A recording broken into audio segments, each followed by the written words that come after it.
Hi hello ನಮಸ್ಕಾರ friends, ಮಲ್ಲಿಸ್ fashion ವರ್ಲ್ಡ್ಗೆ ಸ್ವಾಗತ friends. ನಾವಿವತ್ತು ನೋಡೋಣ ಒಂದೇ ಅಳತೆಯ 3 ಬ್ಲೌಸ್ಗಳನ್ನು ಹೇಗೆ ಕಟಿಂಗ್ ಮಾಡೋದಂತ. ನೋಡಿಲ್ಲಿ ನಾನು ಲೈನಿಂಗ್ ಪೀಸನ್ನು ಫಸ್ಟಿಗೆ ಕಟಿಂಗ್ ಮಾಡಿ ತೋರಿಸ್ತಾ ಇದ್ದೇನೆ. ನೋಡಿಲ್ಲಿ ಮೊದಲಾಗಿ ನನ್ನ ಎಲ್ಲ ಫ್ರೆಂಡ್ಸ್ನವರಿಗೆ ಒಂದು ವಿನಂತಿ ಅಂತ ಹೇಳಿದರೆ, ದಯವಿಟ್ಟು ನನ್ನ ಈ ಒಂದು ಚಾನಲನ್ನು ಸಬ್ಸ್ಕ್ರೈಬ್ ಆಗಿ. ಮೊದಲಾಗಿ ನೋಡ್ತಾ ಇದ್ದವರಿಗೆ ಎಲ್ರಿಗೂ, ನಿಮ್ಮ ಫ್ರೆಂಡ್ಸ್ಗಳಿಗೆ, ರಿಲೇಟಿವ್ಸ್ಗೆ ಎಲ್ರಿಗೂ ಶೇರ್ ಮಾಡಿ. ಹಾಗೆಯೇ ಇದರಲ್ಲಿ ನಾನು ಮಲ್ಲಿಸ್ ಫ್ಯಾಷನ್ ವರ್ಲ್ಡ್ ಕ್ಲಾಸ್ ನಡೆಸ್ತಾ ಇದ್ದೇನೆ. ದಯವಿಟ್ಟು ಆದಷ್ಟು ಜನ ನಮ್ಮ ಒಂದು ಕ್ಲಾಸನ್ನು ಫಾಲೋ ಮಾಡಿ ಅಂತ ಹೇಳ್ತಾ ಇದ್ದೇನೆ. ಫ್ರೆಂಡ್ಸ್, ಹೆಚ್ಚಿನವರು ಒಂದು 3-4 ಬ್ಲೌಸನ್ನು ಒಂದೇ ಅಳತೆಯ ಬ್ಲೌಸಿಂಗ್ ಕಟ್ಟಿಂಗ್ ಮಾಡಲಿಕ್ಕಿದ್ರೆ ನಾವು ಒಂದೊಂದೇ ಲೈನಿಂಗನ್ನು ಕಟ್ ಮಾಡಿ ತುಂಬಾ ಟೈಮ್ ವೇಸ್ಟ್ ಆಗುತ್ತೆ. ಅದಕ್ಕೋಸ್ಕರ ಈ ಥರ ಒಂದು 3-4 ಲೈನಿಂಗ್ ಪೀಸ್ಗಳನ್ನು ಒಟ್ಟಾಗಿ ಮಡಚಿಟ್ಟು ಈ ಥರ ಮಾರ್ಕ್ ಹಾಕೋದ್ರಿಂದ ನಮಗೆ ತುಂಬಾ ಟೈಮ್ ಸೇವ್ ಆಗುತ್ತೆ ಮತ್ತು ತುಂಬಾ ಈಸಿ ಆಗುತ್ತೆ. ಹಾಗಾಗಿ ಈ ಥರ ನಾವು ನಮ್ಮ ವರ್ಕ್ಗಳನ್ನು ಫಾಸ್ಟ್ ಮಾಡ್ಬೋದು, ಟೈಮ್ ಸೇವ್ ಮಾಡ್ಬೋದು, ತುಂಬಾ ಈಸಿ ಅನಿಸುತ್ತೆ.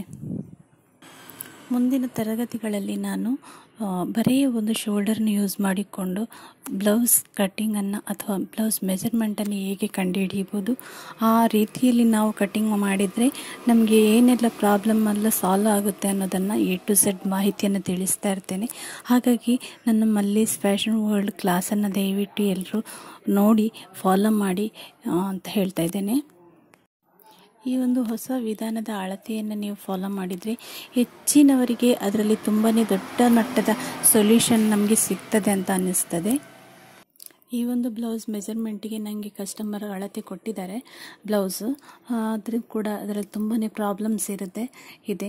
ಹಾಗಾಗಿ ನಾನು ಬರೀ ಅವ್ರದ್ದು ಶೋಲ್ಡರನ್ನು ತಗೊಂಡಿದ್ದೇನೆ. ಶೋಲ್ಡರನ್ನು ತಗೊಂಡು ಈ ಒಂದು ಫುಲ್ ಬಾಡಿ ಮೆಜರ್ಮೆಂಟನ್ನು ನಾನು ತುಂಬಾ ಈಸಿಯಾಗಿ ಕಟ್ಟಿಂಗ್ ಮಾಡ್ತಾ ಇದ್ದೇನೆ. ಹಾಗಾಗಿ ಇದರಲ್ಲಿ ಯಾವುದೇ ಪ್ರಾಬ್ಲಮ್ಸ್ ಬರಲ್ಲ. ಹಾಗಾಗಿ ಬರೀ ಒಂದು ಶೋಲ್ಡರ್ನ ಯೂಸ್ ಮಾಡಿಕೊಂಡು ಫುಲ್ ಬಾಡಿ ಮೆಜರ್ಮೆಂಟನ್ನು ಎಷ್ಟು ಚೆನ್ನಾಗಿ ಅಳತೆ ಮಾಡ್ಬೋದು ಅಂತ ಹೇಳಿದರೆ ಅಷ್ಟೊಂದು ಸೂಪರಾಗಿ ಬರುತ್ತೆ. ಜಸ್ಟ್ ಬಸ್ಟ್ ಮೆಜರ್ಮೆಂಟಲ್ಲಿ ಸ್ವಲ್ಪ ಪ್ಲಸ್ ಮೈನಸ್ ಮಾಡಲಿಕ್ಕೆ ಸಿಗ್ತದೆ ಅಷ್ಟೇ ವಿನಃ ಬೇರೆ ಯಾವುದರಲ್ಲೂ ಪ್ರಾಬ್ಲಮ್ ಬರಲ್ಲ. ನನಗೆ ಕೆಲವು ಬ್ಲೌಸ್ ಮೆಜರ್ಮೆಂಟ್ಗಳಿಗೆ ಪ್ರಾಬ್ಲಮ್ ಬರ್ತಾ ಇತ್ತು. ಇವಾಗ ನನಗೆ ಈ ಒಂದು ಶೋಲ್ಡರ್ ಮೆಜರ್ಮೆಂಟನ್ನು ಯೂಸ್ ಮಾಡಿಕೊಂಡು ಮಾಡಿದರೆ ಲೆಕ್ಕಾಚಾರ ತುಂಬಾ ಯೂಸ್ಫುಲ್ ಆಗುತ್ತೆ. ಎಲ್ಲದಕ್ಕೂ ಪ್ರಾಬ್ಲಮ್ ಸೊಲ್ಯೂಷನ್ ಎಲ್ಲನೂ ಸಿಗುತ್ತೆ. ಪ್ರಾಬ್ಲಮ್ ಆದರೂ ಕೂಡ ಅದರಲ್ಲಿ ಸೊಲ್ಯೂಷನ್ ಈ ಒಂದು ಲೆಕ್ಕಾಚಾರದಲ್ಲಿ ತುಂಬಾ ಈಸಿಯಲ್ಲಿ ಮಾಡ್ಬೋದು. ಸೊಲ್ಯೂಷನ್ ಸಿಗುತ್ತೆ ಇದರಲ್ಲಿ. ನಾವು ಫುಲ್ ಬಾಡಿ ಮೆಜರ್ಮೆಂಟ್ ತೆಗೆಯೋದಕ್ಕಿಂತ ಈ ಒಂದು ಶೋಲ್ಡರ್ ಅಳತೆ ಇದ್ದರೆ ನಿಜವಾಗ್ಲೂ ಪರ್ಫೆಕ್ಟ್ ಆಗಿರ್ತಕ್ಕಂಥ ಬ್ಲೌಸ್ ನಾವು ರೆಡಿ ಮಾಡ್ಬೋದು, ಪಕ್ಕಾ ರೆಡಿ ಮಾಡ್ಬೋದು. ಜಸ್ಟ್ ಪ್ರಾಬ್ಲಮ್ಸ್ ಬರೋದು ಎಲ್ಲಿ ಅಂತ ಹೇಳಿದ್ರೆ ಬಸ್ಟ್ ಮೆಜರ್ಮೆಂಟಲ್ಲಿ ಮಾತ್ರ ಅಲ್ಲದೆ ಮತ್ತು ಎಲ್ಲೂ ನಮಗೆ ಮೆಜರ್ಮೆಂಟಲ್ಲಿ ಹೆಚ್ಚು ಕಡಿಮೆ ಬರೋದಿಲ್ಲ. ಇದಕ್ಕಿಂತ ಮುಂಚಿನ ವಿಡಿಯೋದಲ್ಲಿ ನಾನು 12 ಇಂಚಸ್ ಶೋಲ್ಡರ್ನ ಬ್ಲೌಸ್ ಮೆಜರ್ಮೆಂಟನ್ನು ಮಾಡೋದನ್ನು ನಾನು ಫುಲ್ ವಿಡಿಯೋ ಮಾಡಿ ಹಾಕಿದ್ದೆ. ಹಾಗಾಗಿ ನೆಕ್ಸ್ಟ್ ಟೈಮಲ್ಲಿ ನಾನು 12.5 ಅಥವಾ 13, 13.5, 14, 14.5, 15 ತನಕ ಕೂಡ ಶೋಲ್ಡರ್ದು full body measurement, full blouse ಮೆಜರ್ಮೆಂಟನ್ನು ನಾನು ಯಾವ ರೀತಿ ಮಾಡ್ಬೋದು ಅನ್ನೋದನ್ನು ನಿಮಗೆ ಪಕ್ಕಾ ಮಾಡಿ ತೋರಿಸ್ತೇನೆ. ಫ್ರೆಂಡ್ಸ್, ಇವತ್ತಿನ ಟೈಲರಿಂಗ್ ಹೆಲ್ತ್ ಟಿಪ್ಸ್ ಬಂದುಬಿಟ್ಟು ನಾವು ಹೆಚ್ಚಾಗಿ ಪಪ್ಪಾಯಿ ಹಣ್ಣನ್ನು ಸ್ವೀಕರಿಸಬೇಕು. ಯಾಕಂತ ಹೇಳಿದ್ರೆ ಅದರಲ್ಲಿ ತುಂಬಾ ಪ್ರೋಟೀನ್ ಅಂಶ ಹೇರಳವಾಗಿರೋದ್ರಿಂದ ನಮ್ಮ ಟೈಲರ್ಸ್ನವರಿಗೆ ತುಂಬಾ ಹೆಲ್ಪ್ಫುಲ್ ಆಗುತ್ತೆ. ಕಣ್ಣಿಗೂ ತುಂಬಾ ಒಳ್ಳೆಯದು, ನಮ್ಮ ಬಾಡಿಗೂ ತುಂಬಾ ಒಳ್ಳೆಯದು.